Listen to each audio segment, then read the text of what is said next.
Hey guys, Coach Karis here with Fix Your Shitty Movement Monday, part 2 of the bench press. Last week we went over the upper body, and as promised, today we're going over the lower body. Now the lower body is the part that I address later when someone is working on the bench press for the first time. Just because the bench press is kind of like this, right? Where the bar is coming up and down, but your body is trying to move together underneath you, like I talked about last time. So remember your upper body, the position that I get into is I try to get as high up on my traps as I can while both depressing and retracting my scapula. And that's gonna make my chest, especially xiphoid process, stick up towards the bar. And then my lower body, I addressed my pelvis last time where you want a neutral pelvis-ish, and that's gonna lead into foot position. So I take a very conservative approach with people new to the bench press because most people don't have the mobility to get their feet way far back or their knees under the bench, which is what the main way that the bench press is taught. And remember that mobility and flexibility are not the same thing. So just because someone can get their legs back does not mean that they have strength in that position. And in fact, it often leaks into the low back. So we want to try to avoid that as much as possible. So with your legs, the whole purpose of leg drive is basically to assist you in pushing the bar up and back especially. So everything with bench press, you're gonna hear the opposite of everything. And so if you're coaching yourself, you just have to do a lot of trial and error, which is what I have had to do. So some people say the bench press is straight up and down. I don't agree with that. It's, to me, an arc, and it's easier for me to visualize the movement if I think of it that way. So it starts at the collarbone and then comes down to the xiphoid process, and then your legs give it this power to come back up this way, right? So you really don't even learn how to use your legs until it starts to get difficult enough to need it. But it's still a good idea to pay attention to it because, again, you're going to have tons of different variability on where to put your feet, especially. So that too depends on what federation you're with. If you plan on competing, I train all my clients as though they would compete in USAPL because I find it's easier to transition from heel to toe versus toe to heel. So in USAPL, the requirement is that you keep your heel flat during the execution of the bench press. And in other federations, I believe there's no other federation that requires that, you can be up on your toes. Now, some people like to press out of the heel in their leg drive, and some people prefer to push out of the toe. And that also will depend on the kind of really leg drive that works the best in your body. So some people focus on the glutes, some people quads, some people hamstrings, and some people adductors. Yes, it's that much.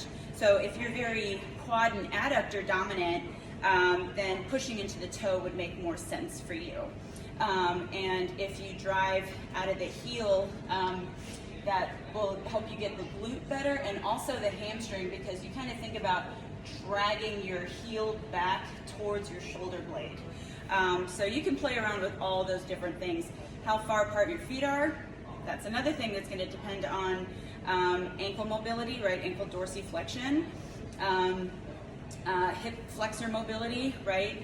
And limb length, all sorts of different things like that. So if you're a big person, you're probably going to need to have your feet wider apart than someone like me who's only 5'5". So yeah, there's a ton of variability there, which is both the most frustrating part of bench, but also the nicest because there's a lot of different ways for you to play with, switching it up and improving your form.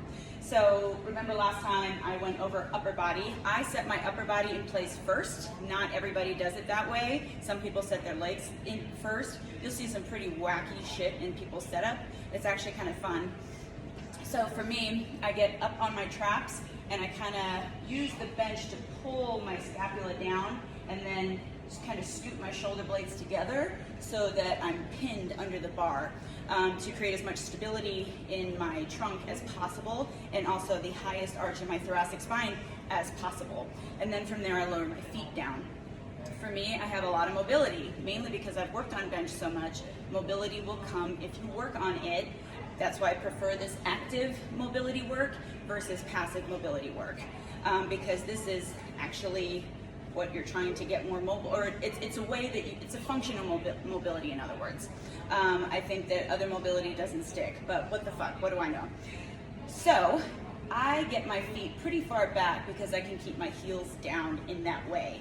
I keep my feet narrow because I have found that using my adductors and my quads works better for me. I might play around with bringing my toes back, but it feels so dirty. I'm not sure that I'm ready for that. But another way that you can address limited ankle dorsiflexion especially is by using squat shoes or Olympic shoes, and that's with an elevated heel. I don't personally like that. I like to be in contact with the ground at all times, and when I've tried that, my butt has gone flying up, and it's kind of like that humping thing that people do.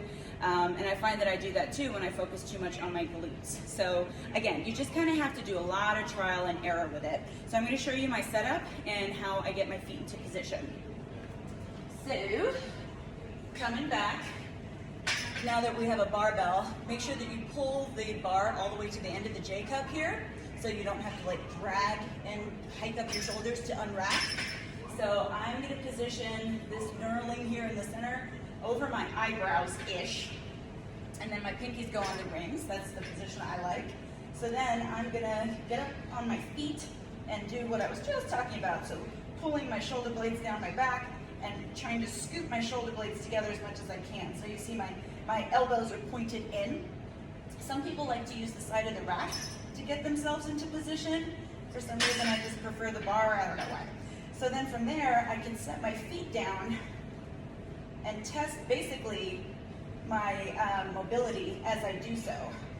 So I'm basically trying to pull my heels as far back as I can and then lower my butt down. So I'm trying to get as tight as possible from head to toe, right? And then to unrack the bar, you kind of scoop out, right?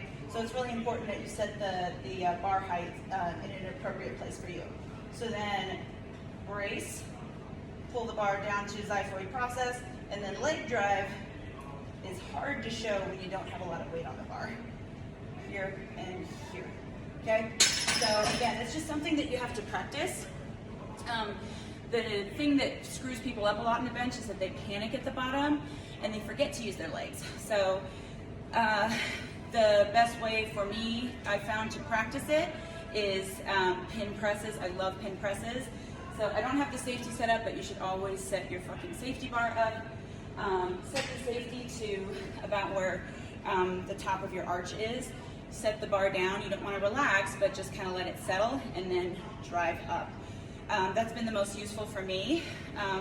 Pause bench is also a good way to practice that without having to load up the bar, because your time under tension is going to be way high up.